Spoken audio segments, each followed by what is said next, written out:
Queridos amigos, que alegria, é sempre uma emoção estarmos aqui no estúdio gravando o programa pela nossa querida TV A Caminho da Luz. O programa estudando as obras de André Luiz, o livro Entre a Terra e o Céu.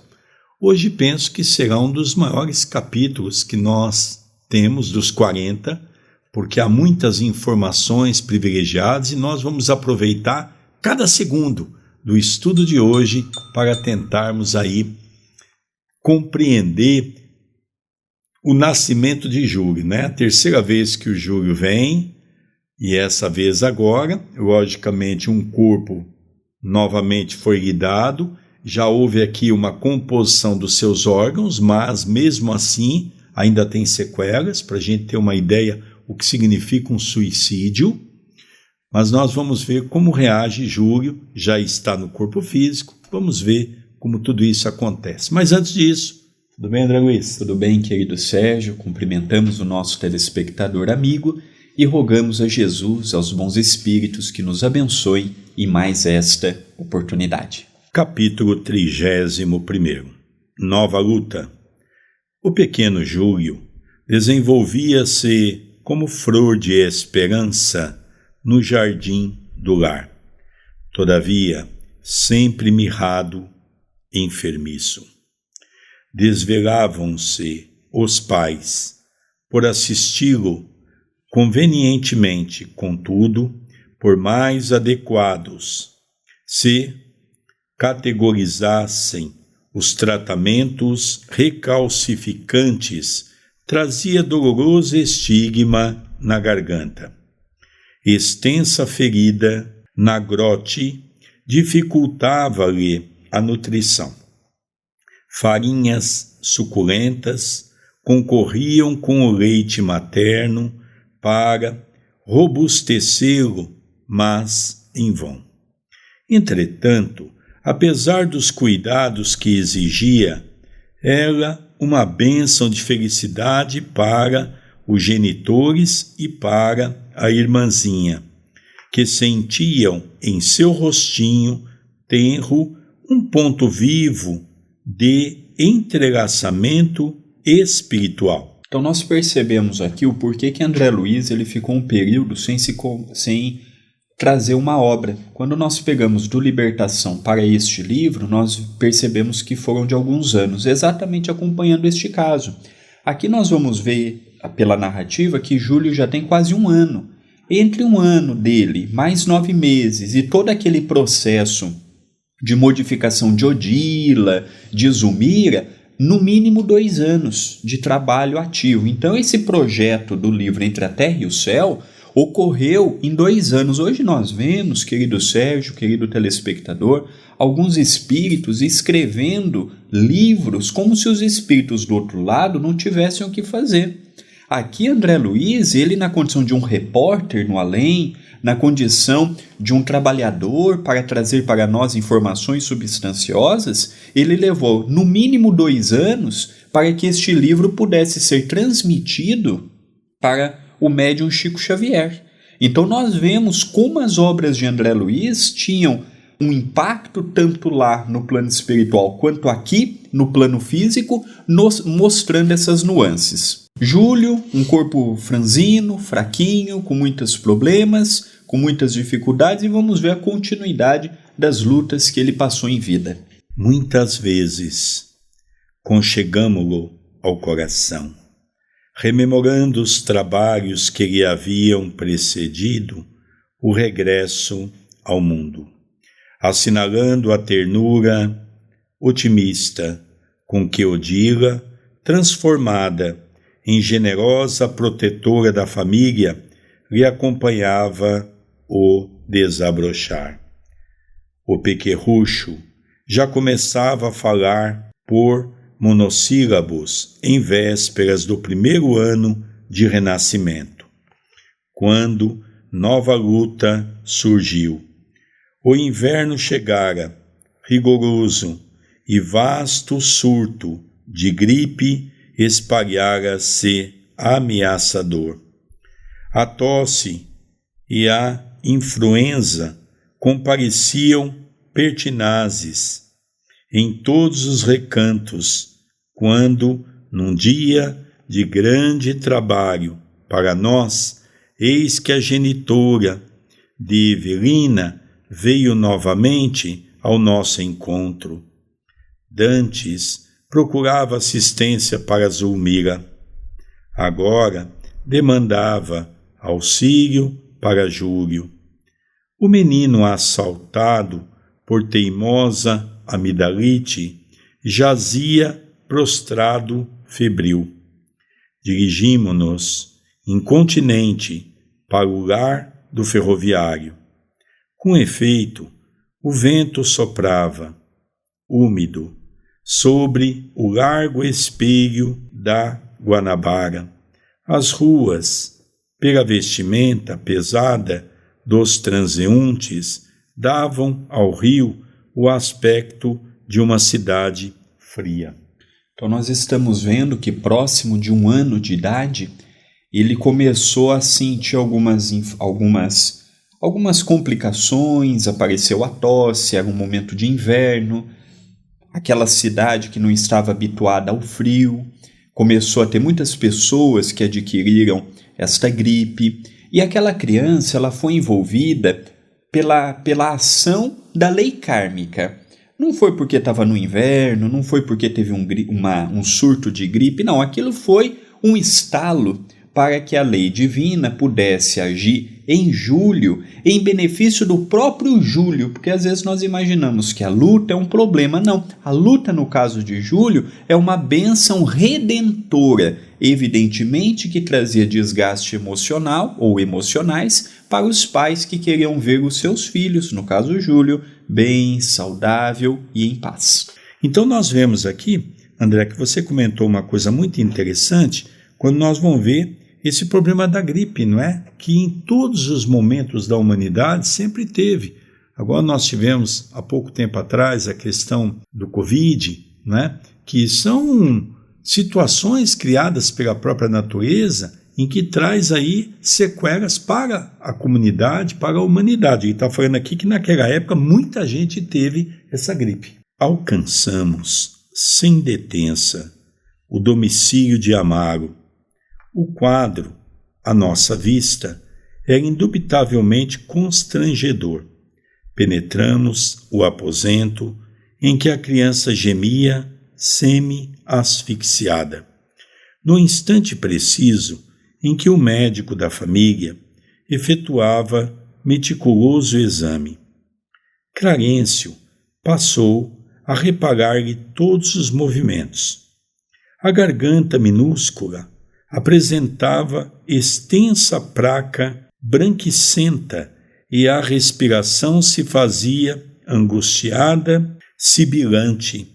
O instrutor meneou a cabeça, como se fora defrontado por insolúvel enigma, e colocou a destra na fronte do facultativo, compelindo-o a refletir com a maior atenção. Zulmira e Evelina, sem perceber-nos a presença, fitavam o médico, preocupadas. Após longo silêncio, o clínico voltou-se para a dona da casa, afirmando: creio, devemos procurar um colega imediatamente, enquanto a senhora telefona para o marido, chamando-o da oficina. Trarei comigo um pediatra. Então, naquela época não havia tantas segmentações dentro da própria medicina. Havia o clínico geral e uma outra especialidade. Porém, já havia a especialidade, como ele diz aqui, da pediatria. Então, ele foi chamar um colega que poderia ajudar aquela criança com mais assertividade, poderia ajudar aquela criança com mais propriedade. Não que aquele médico não tivesse capacidade, não. É que a medicina é uma área muito vasta. O nosso corpo físico é uma ferramenta das mais complexas que existem. E aí nós vamos ver agora, mas também pediu para chamar Amaro, que estava trabalhando, e esse médico foi voltar à via pública em busca de uma pessoa mais categorizada do que ele para dar uma sentença, levar um auxílio para aquele recém-nascido. Recém-nascido não, porque já tinha 1 ano, mas para aquela criança em tenra idade. A torturada mãezinha conteve a custo as lágrimas que lhe borbulhavam dos olhos. O médico tornou cismarento à via pública e, enquanto Evelina, rápida, corria até o armazém próximo para dar ciência ao genitor de quanto ocorria, Zulmira, presumindo-se a sós, abraçou-se ao doentinho e, chorando livremente, ciciou: ó meu Deus, com tanto amor recebi o filho que me enviaste, não me deixes agora sem ele, Senhor.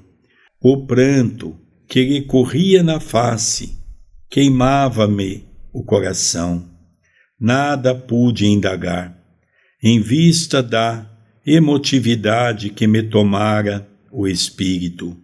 Mas o nosso orientador, sereno como sempre, exclamou compadecido: a difteria está perfeitamente caracterizada. A deficiência congenial da Grote favoreceu a implantação dos bacilos. É imprescindível o socorro urgente. O instrutor começou a mobilizar recursos assistenciais de maior expressão, quando o ferroviário, desolado, ingressou no aposento. Então aqui nós vemos, não é? Em vários momentos, André, o que me chama a atenção é que Clarencio usa daquelas pessoas que ali estão encarnadas, e com certeza quem mais estava doando energia para que eles pudessem aplicar o auxílio espiritual, sem sombra de dúvida, é Evelina. Ela passa desapercebida o livro todo, mas era aquele espírito que todo o auxílio que está tendo dentro de casa é graças a ela. Ela é o ponto central no campo espiritual daquela casa. Então, percebendo que o caso é grave, e André Luiz fala uma coisa muito interessante. A gente pensa que os espíritos superiores são frios. Os espíritos que já alcançaram uma certa evolução são frios. Lógico que André Luiz não é um espírito superior, lógico que aquele outro nosso irmão médico que está ali junto, o Hilário, também não é um espírito superior, mas já são espíritos que já fazem o bem. E eles estão ali realmente enternecido com aquela história. Eles estão ali, a flor da pele, como nós temos o hábito de dizer, no sentido emocional, vivendo a dor daquela criança. Então ele começa agora a fazer um tratamento de passe mais amplo para que Júlio pudesse receber um auxílio naquele momento. Conversando com a mulher, tentava reanimá-la, quando o pediatra, conduzido pelo colega, deu entrada na humilde residência.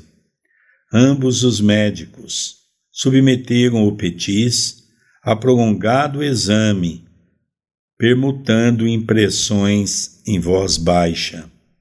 O especialista, apreensivo após manifestar a suspeita de Krupp, reclamou a análise de laboratório, decidindo transportar consigo mesmo o material necessário à inspeção. Ao sair, prometeu opinar. Dentro de algumas horas, notificou ao pai agoniado que tudo lhe fazia crer tratar-se de garrotíleo. Entretanto, reservava o diagnóstico definitivo para depois. Se a hipótese se confirmasse, enviaria um enfermeiro de confiança para a aplicação do soro adequado. Mantendo vigilância junto ao doentinho, o ministro recomendou-nos, a Hilário e a mim, acompanhar o pediatra, de modo a prestar-lhe a colaboração possível ao nosso alcance. Então aqui nós vimos que os dois médicos estavam fazendo um exame mais minucioso naquela criança, levantaram alguma hipótese, mas não quiseram dar uma sentença para não correrem o risco de equívoco, colheram material para a análise, para ser submetido a um estudo, para ver o que poderia estar desencadeando aquela situação na criança. Clarencio, ele então chama André Luiz e Hilário e pede para que ambos possam acompanhar o médico. E aqui já há uma informação que não vamos antecipar, mas acompanharemos agora na próxima leitura, que será necessária a vinda de um enfermeiro para ministrar o remédio necessário que aquela criança precisa. Vamos dar continuidade. Seguimo-lo sem hesitar. O crepúsculo, encharcado de uma garoa fina, caía rápido. Em minutos breves, atravessávamos o pórtico de vasto hospital, onde o nosso amigo procurou a sala em que, certamente, se recolhia para os trabalhos que lhe diziam respeito.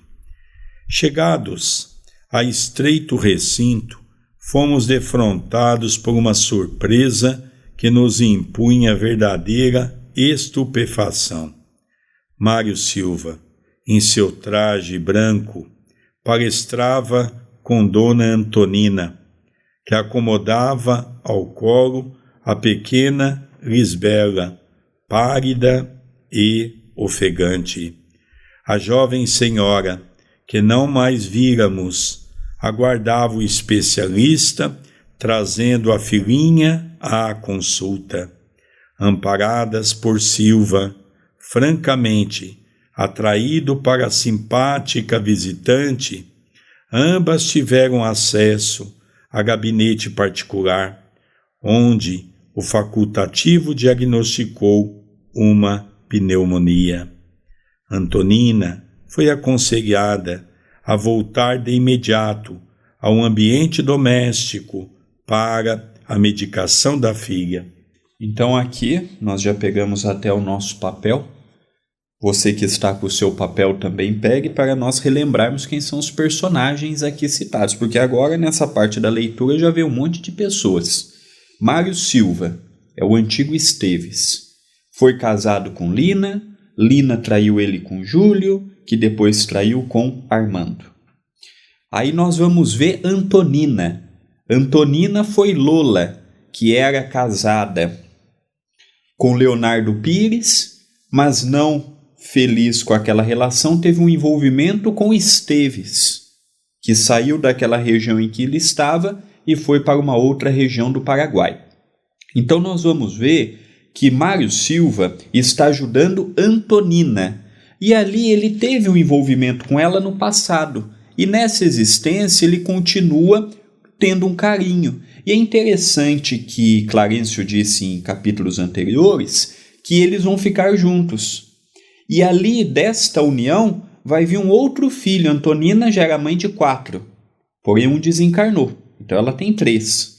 E ela vai ter mais um filho, e esse filho do casal será Leonardo Pires reencarnado. Então nós estamos vendo a história se fechando, os personagens se vendo, os personagens se revendo. Antonina já era espírita, Amaro e Zulmira, como veremos agora, católicos, mas são cristãos, ambos nutriam a prece e o pensamento elevado. Eu sei que nós falamos muitos nomes, é importante marcar no papel exatamente para nós não perdermos, para compreendermos os personagens do ontem e do hoje. Dando continuidade, a penicilina devia ser administrada sem qualquer dilação. Mário, demonstrando imenso carinho pela criança, prontificou-se a assisti-la. Traria um automóvel e atenderia ao caso pessoalmente. O chefe passeou o olhar pelo mostrador do relógio e aqueceu, ressalvando: bem, você pode cooperar com as nossas clientes, mas preciso de seu concurso em bairro distante, às 22 horas. O rapaz assumiu o compromisso de regressar a tempo e um táxi recorreu o trio, rolando na direção da casinha que visitáramos certa vez. Ante o inesperado daquele encontro, sentimos necessidade de um entendimento seguro com o nosso orientador. Aqui, André, é interessante para você comentar a penicilina.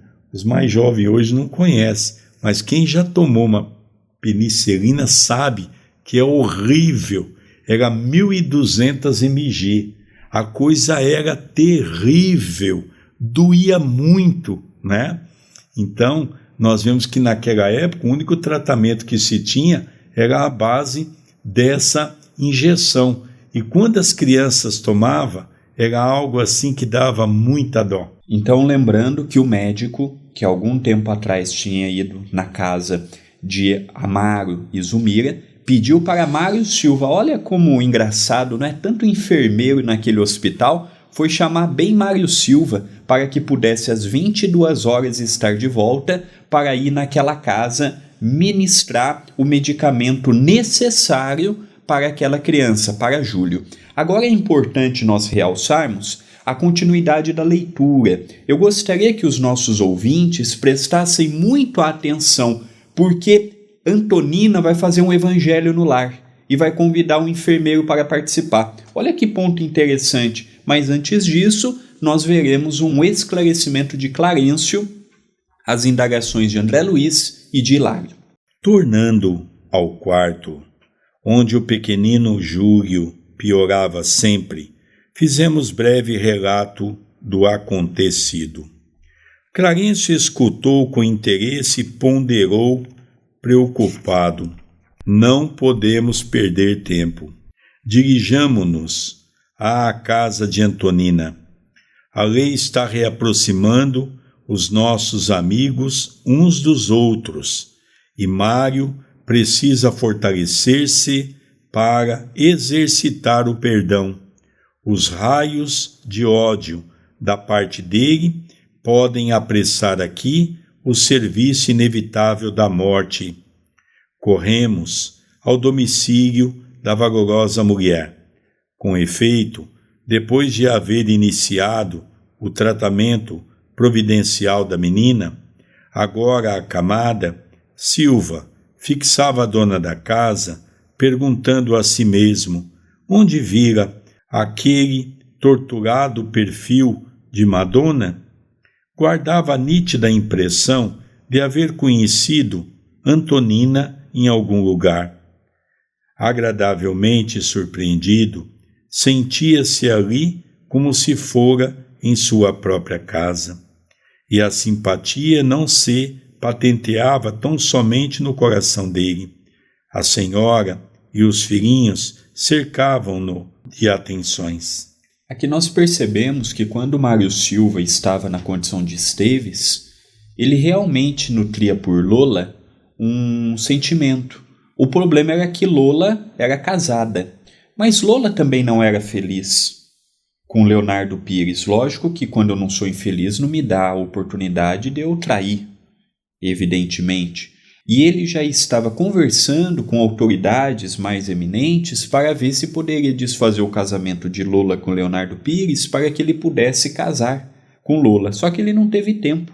Nesse inteirinho ele foi envenenado e desencarnou desta forma. Mas tudo indica que ele, Esteves, agora na condição de Mário Silva, realmente nutria por ela um carinho e queria formar sua família, queria ter aquela oportunidade. Ele não se importava de Antonina já ter 3 filhos. Aqui ele não colocou isso como barreira. Ele sentia que não era a primeira vez que ele estava com ela. E ela sentia a mesma coisa. E os filhos também eram receptivos ao enfermeiro. Dando continuidade, intimamente deslumbrado, o enfermeiro declarava de viva voz estar experimentando uma paz que há muito não conhecia, com o que Antonina se regozijava, sorrindo. Percebendo que Haroldo e Henrique se mostravam apaixonados pelas disputas esportivas, deu curso à animada conversação em torno do futebol, conquistando-lhes o carinho. A mãezinha, preparando o café, ingressava no alegre entendimento, de quando em quando, a fim de podar o entusiasmo dos meninos, quando a palavra deles se evidenciava menos construtiva. Somente no decurso da afetuosa palestra, viemos a saber que nossa amiga se enviuvara. O esposo, segundo notícias recebidas de metrópole distante, havia falecido num desastre, vitimado pela própria imprudência. Então aqui nós vemos agora que ela teve a notícia de que o marido, ou seja, o pai desses dois meninos que estavam ali conversando com o Mário, que é Haroldo e Henrique, não é? Eram os dois irmãos, e a irmã é exatamente aquela que estava doentinha, a Lisbela, né? Então nós percebemos aqui o que é um coração generoso de uma mãe. Ela ficava prestando atenção nos dois filhos na conversa com o Mário. Quando ela percebia que eles usavam algum palavrão, que eles usavam uma palavra não correta, ela os corrigia na hora. Veja que coisa interessante, né? O que as nossas mães faziam antigamente. Hoje, as nossas mães que ensinam os filhos a falar palavrão, a desrespeitar os outros, não é? É a lição que nós vemos hoje dos pais para com os filhos. Na nossa época tudo era diferente. Então nós percebemos que isso tem um papel muito interessante nessa colocação. Tanto Mário quanto Antonina se vê atraído. Parece que se conheciam. Os dois têm esse sentimento que brota naquele momento. Vamos continuar a leitura? Lemos, no olhar de Silva, o contentamento com que obtinha semelhante informe. Começava a registrar insopitável interesse pela vida naquele ninho agasalhante que se lhe afigurava pertencer-lhe. Às 8h em ponto, Antonina, sem afetação, convidou com simplicidade: Senhor Mário, hoje temos nosso culto evangélico. Quer ter a bondade de partilhá-lo? Incompreensivelmente feliz, o rapaz concordou de pronto. A reunião nessa noite foi efetuada ao redor do leito de Lisbela, que não desejava perder o benefício das orações. Um copo de água pura foi colocado junto à cabeceira da pequenina, e de Novo Testamento em punho, acomodados os companheiros, Antonina recomendou a Henrique que fizesse a rogativa inicial. O menino recitou o Pai Nosso e, em seguida, pediu a Jesus a saúde da irmãzinha doente, com enternecedora súplica. Vimos o nosso orientador acercar-se do recipiente de água cristalina, magnetizando-a em favor da enferma, que parecia expressivamente confortada ante a oração ouvida, e logo após, abeirar-se de Silva, que lhe recebeu as irradiações. Então aqui nós estamos próximos de um evangelho no lar, e aqui nós vimos que Antonina, que não conhecia Mário Silva, não sabia da religiosidade dele, conversou: olha, quer participar do evangelho? Isso é uma outra coisa fundamental. Quando nós temos o dia marcado e o horário marcado, às vezes a gente tem visita em casa, prefere agradar a visita e deixar o evangelho de lado. Está errado. A visita quer participar conosco? Não quer? Então você me dá 5 minutos que eu vou fazer o meu agradecimento e eu já volto. Então nós temos que ter este compromisso com a espiritualidade. Tanto quanto a espiritualidade tem um compromisso com a gente. Os espíritos também têm familiares, os espíritos também têm famílias, os espíritos também têm ocupações, os espíritos também têm mais o que fazer. E eles param todos os seus afazeres para estarem naquele dia e naquela hora conosco. Então nós precisamos ter mais comprometimento no Evangelho no lar, Porque na hora de pedir ajuda para os espíritos, nós somos bons, mas há momentos também que precisamos ter responsabilidade e disciplina. E também, André, nós vamos dar continuidade na reunião, fizemos aqui uma pausa para perceber que a água estava sendo fluidificada. Talvez esse é um ponto que o movimento espírita precisa se despertar da importância da água. É um dos únicos itens que eu faço sérias críticas à casa espírita, que enche aquela mesa de água, cada um passa, vai pegando qualquer copo. Quer dizer, isso é nítido que os dirigentes não têm noção com a importância da água. É nitidamente visto dessa maneira. Então ali Clarencio coloca os remédios na água da pequenina, que vai lhe auxiliar, e agora ele então vai envolver os personagens que ali estão para poder trazer. Então foi feito a prece, o menino faz o Pai Nosso, e o menino, dentro daquela condição, vamos dizer, ingênua de uma criança, pede a Jesus que possa auxiliar a irmã que está adoentada. Vamos dar continuidade no Evangelho para nós entendermos o que aconteceu. Quem abrirá hoje o livro? Perguntou Haroldo, com graciosa malícia, fitando o hóspede inesperado. Certamente nosso amigo nos fará essa honra, disse a genitora, indicando o enfermeiro. Mário, ignorando como expressar a felicidade que lhe fluía do coração, acolheu o pequeno volume, sob a atenção de Clarencio, que lhe tocava o busto e as mãos, influenciando-o para a descoberta do texto adequado. André, veja a importância quando nós falamos do livro aberto ao acaso sob a inspiração dos espíritos.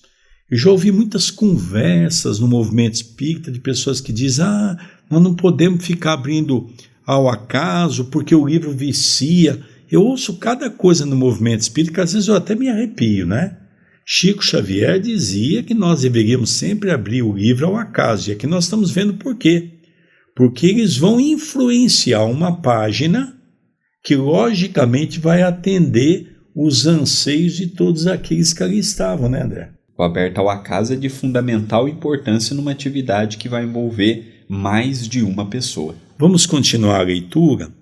O moço, algo trêmulo, na participação de um serviço espiritual inteiramente novo para ele, sem perceber o amparo que o envolvia, abriu em determinada passagem, qual se agisse a esmo, passando o livro a Antonina, que leu em voz pausada o versículo 25 do capítulo 5 das anotações do apóstolo Mateus.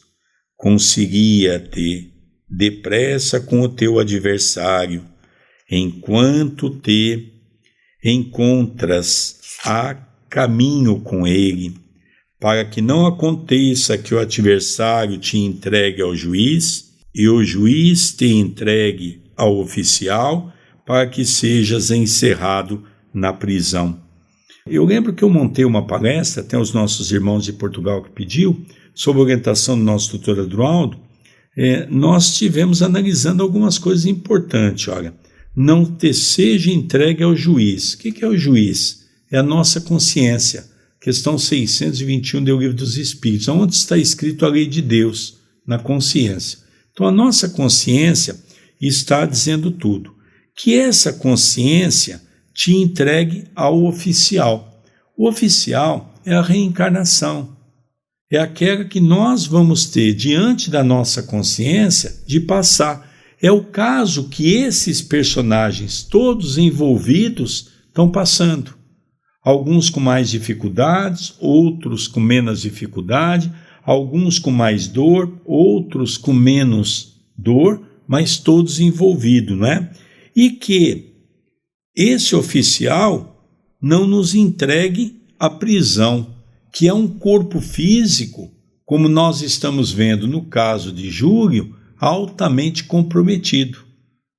Então nós percebemos aqui que Jesus falava de forma figurada, que hoje a gente consegue ter essa visão. O resto do capítulo é falando do evangelho no lar, pautado na reconciliação com o nosso adversário. Guardemos bem essas informações, o porquê que foi aberto nesse evangelho, as justificativas de Antonina, porque no capítulo que vem nós vamos ver Mário Silva levando o amparo ao Júlio. Mas não vamos antever muito não. Só gostaria que vocês fixassem bem o porquê que Clarencio abriu ao acaso para nós, mas escolhido por ele neste capítulo.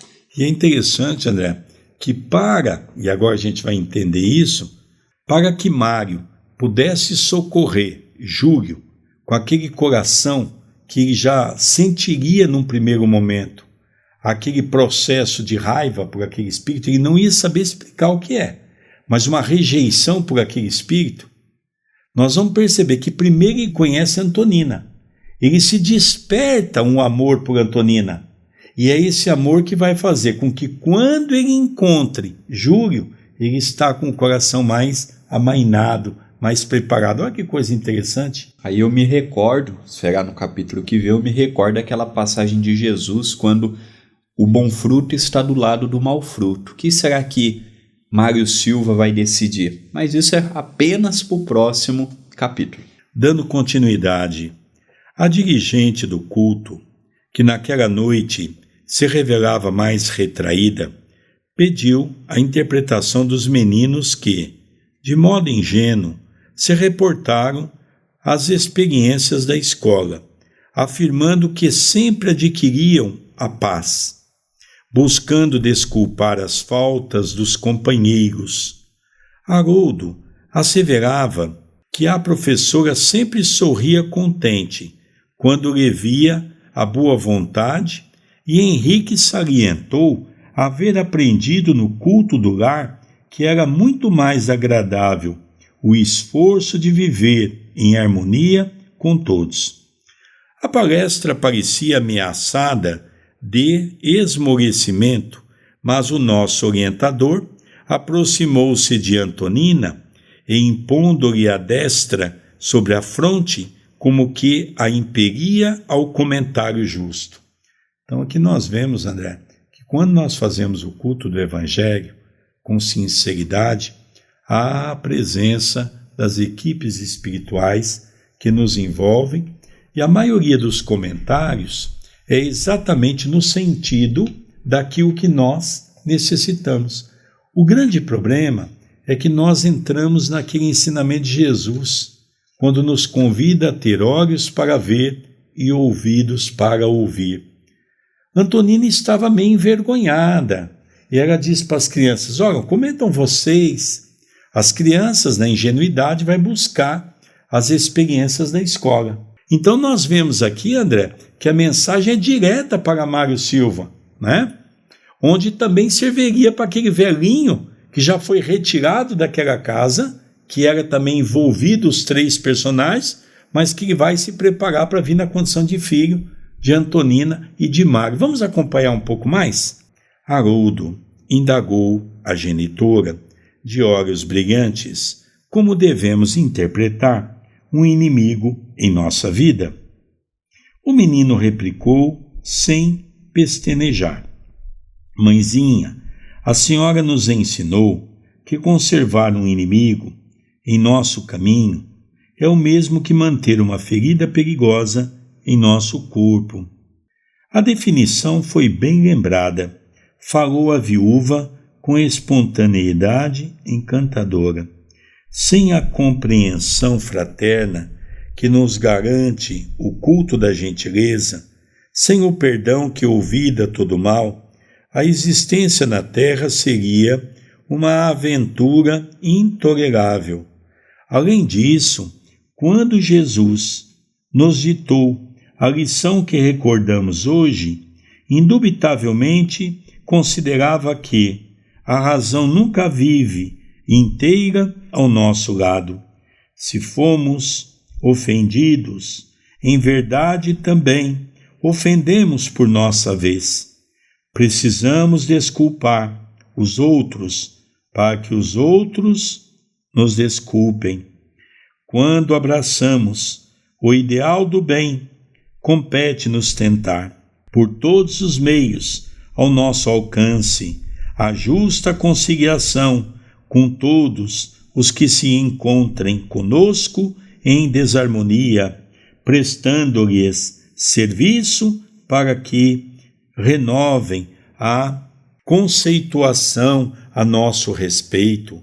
Mais vale para nós o acordo pacífico que a demanda mais preciosa, porque a vida não termina neste mundo e é possível que, buscando a justiça em nosso favor, estejamos cristalizando a cegueira do egoísmo em nosso próprio coração, caminhando para a morte com aflitivos problemas. Coração que conserva rancor é coração doente. Alimentar o ódio ou o despeito é estender inomináveis padecimentos morais no próprio espírito. Me chama a atenção ela dar esta alta definição, porque ela tinha muitas dificuldades, por exemplo, para ter rancor do seu ex-marido. Abandonou, deixou 4 filhos, não deixou uma situação econômica que pudesse ajudar no lar. Ela trabalhava numa tecelagem, naturalmente não ganhava muito. Teve no meio desse curso a pneumonia do seu filho, que viera a desencarnar. E ela falava do perdão, ela falava da reconciliação como alguém que sentia. Ela, a mesma Lola do passado, que abandonou Leonardo Pires, que abandonou o filho, agora nós vemos uma Antonina redimida. Não era um espírito superior, mas era um espírito que estava com tanto amor, procurando aproveitar cada minuto da sua existência. E esta definição, mesmo tendo a participação dos espíritos, no caso de Clarencio, ela também conseguia, com muita galhardia, viver o que ela estava dizendo sob orientação espiritual. Olha que interessante, né? Quando Clarencio põe a destra sobre a fronte de Antonina, se nós analisarmos as palavras que Antonina proferiu, é como um vaso, né?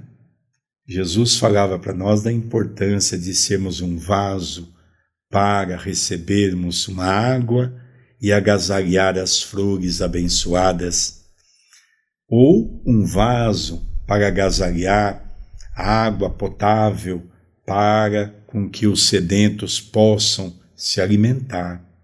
Então nós vemos aqui que as mesmas palavras usadas, André, foi as palavras que Clarencio usou para o próprio Mário, quando estava diante de Armando, quando eles estavam conversando sobre Júlio, e Mário, naquela condição, Esteves, não aceitou. Agora as mesmas palavras estão vindo para Mário, que está num corpo grosseiro, dando a ele a condição de não se lembrar do passado, a oportunidade de refletir sobre aquelas palavras. 2 momentos em prazo de 1 ano e pouco, 2 momentos pelas quais nós percebemos tratar-se das mesmas palavras, em momentos diferentes, aonde no primeiro momento o ódio tomou conta e não aceitou, e agora já começa a haver uma reflexão. Toda essa preparação é importante. Por que é importante?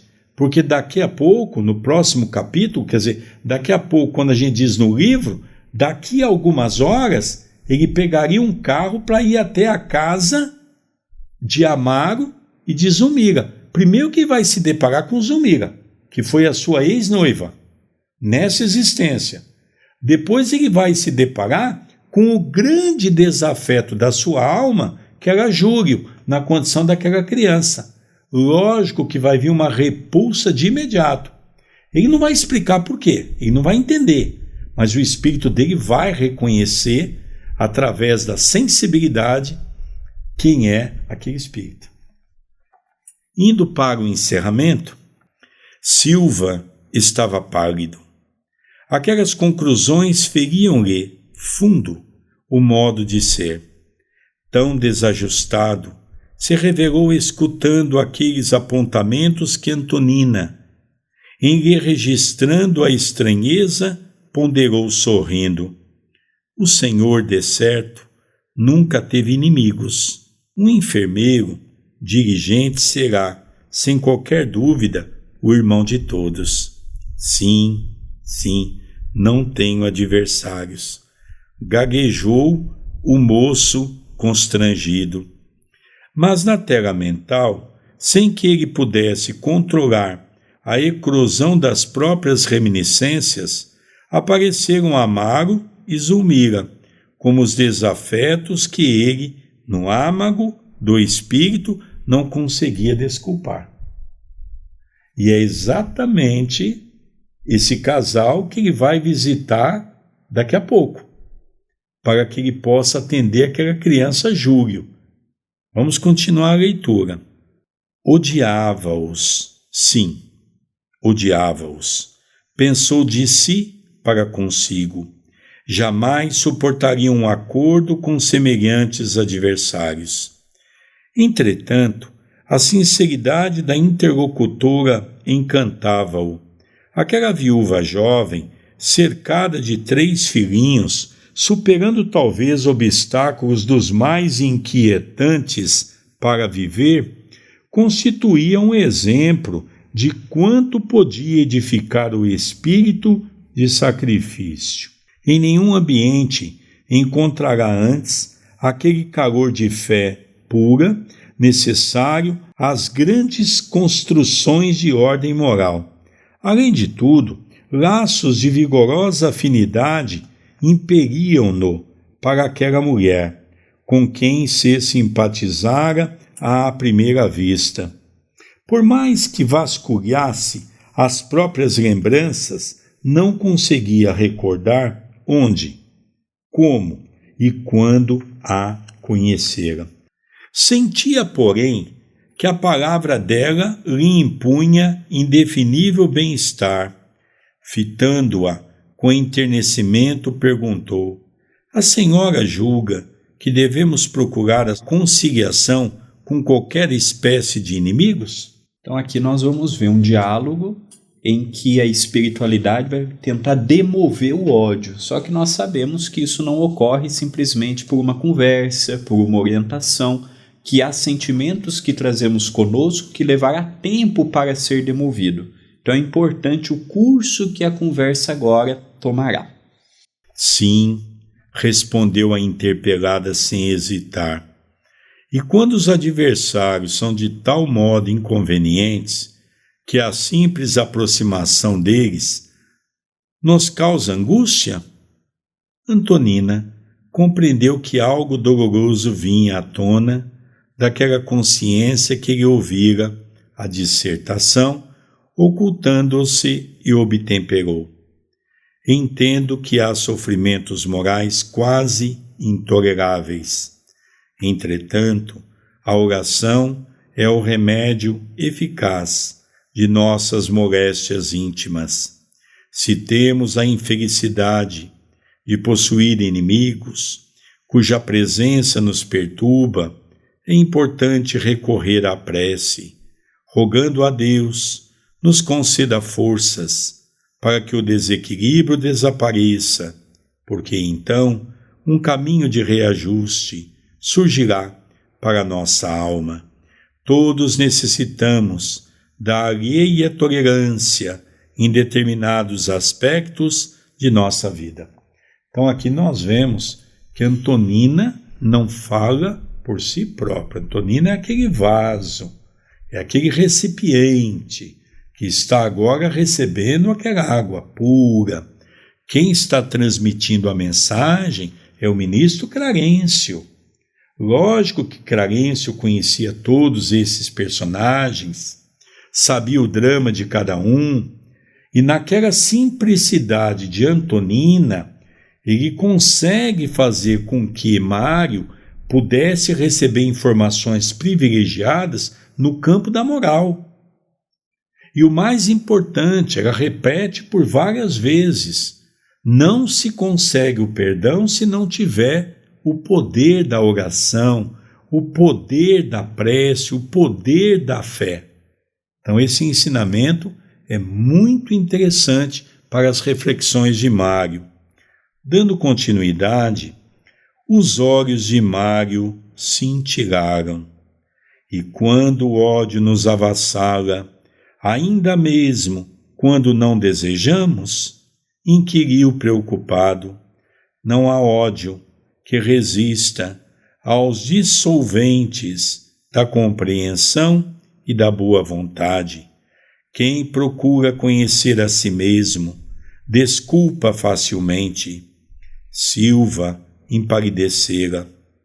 Antonina percebeu que o tema lhe fustigava o coração e, amparada por nosso instrutor, que a enlaçava, paternal, rematou considerando: um homem, porém, na sua tarefa, é um missionário do amor fraterno. Quem socorre os doentes penetra a natureza humana e entra na posse da grande compaixão. As mãos que curam não podem ferir. Aqui, André, nós vemos que Clarencio joga de maneira muito pesada, chamando ele à responsabilidade, através daquela mulher simples, que lhe faz uma indagação. Você não pode ter esse pensamento contra alguém de ódio, porque você é um enfermeiro, as suas mãos é para auxiliar na cura. Você tem que ser uma pessoa que tem que aprender a domar os seus instintos, porque você tem que estar preparado para amar toda a gente que lhe procura na condição de um enfermeiro. Olha que isso é realmente palavras duras para aquele homem que nutria aquele ódio por Zulmira e por Amaro, que o destino levaria ele agora, em seguida dessa conversa com Antonina, à casa de Amaro, onde ele não sabe para onde ele está indo. Foi o médico, o pediatra, que pediu para que ele fosse ministrar alguns remédios. Vamos encerrar a leitura. Em seguida, o primogênito da casa fez a prece de encerramento. A viúva serviu o café reconfortante, acompanhado de um bolo humilde. A conversação prosseguia animada, todavia, o hóspede consultou o relógio e reparou que o tempo lhe exigia retirada. Deu instruções a Antonina quanto à medicação da doentinha e pediu, respeitoso, para voltar no dia imediato, não somente para rever Lisbela, mas também para palestrar com os amigos. A senhora e as crianças aqueceu, felizes, afirmando-lhe que seria sempre bem-vindo. E Mário, com um sentimento novo a lhe brilhar nos olhos, seguiu dentro da noite, como quem caminhava, tangido por abençoada esperança ao encontro de novo destino. Então nós estamos encerrando mais um capítulo, fechando com uma chave de ouro, pela beleza da descrição. Aquilo foi uma preparação para o que veremos no capítulo seguinte. É um livro apaixonante, é um livro encantador, é um livro de pessoas como nós. Quem de nós não ama e quem de nós não odeia? Mesmo na condição de espíritas, não podemos imaginar que apenas e tão somente amamos, que apenas e tão somente desejamos o bem para os outros. E aqui já tem uma recomendação muito grande de Clarencio através de Antonina. Quem tem boa vontade, bom ânimo e determinação, naturalmente consegue demover esses ódios que trazemos, seja do ontem, seja nascente no agora. Então é um capítulo que fecha com chave de ouro essa ideia magnífica, trazendo que o ódio, que o rancor, o destempero apenas nos gera grandes complicações. Queridos amigos, que alegria, que satisfação. Eu confesso que essa obra tem trazido para mim uma grande reflexão na tônica da reencarnação.